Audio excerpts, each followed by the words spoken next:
దేవుడు సంతుష్టిగా ఉంచాడా, సమృద్ధిగా ఉంచాడా, ఈరోజు ఆశీర్వదించాడా, ఈరోజు అన్ని రీతిలుగా చూసుకుంటున్నాడా, పోషిస్తున్నాడా? రేపటి గూర్చిన చింత ఎందుకు? చింతించకండి, మీ చింత యావత్తు నా మీద మోయండి అని అంటుంటే మనం అంటాము, లేదు నేనే మోయాలి, నేనే భరించాలి, మరలా రేపు ఏం జరగబోతుందో, మరలా ఏం అవ్వబోతుందో అని చింతతోటి ఉన్నారా?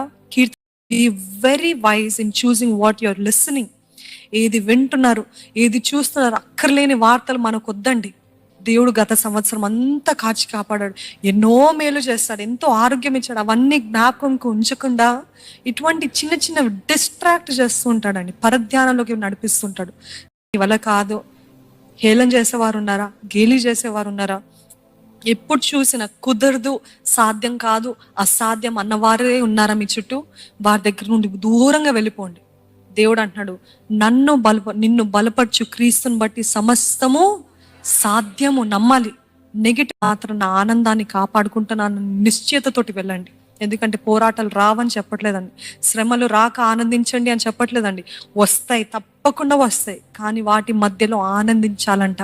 ఎన్ని మాటలు, ఎన్ని సూటిపోటు మాటలు, ఎన్ని కత్తిపోటు వంటి మాటలు వచ్చినప్పటికీ కూడా నేను ఆనందిస్తాను. ఈరోజు అక్కర్లేని వార్తలకి, దుర్వార్తలకి భయపడద్దు అని మనం నిశ్చయించుకుందాం.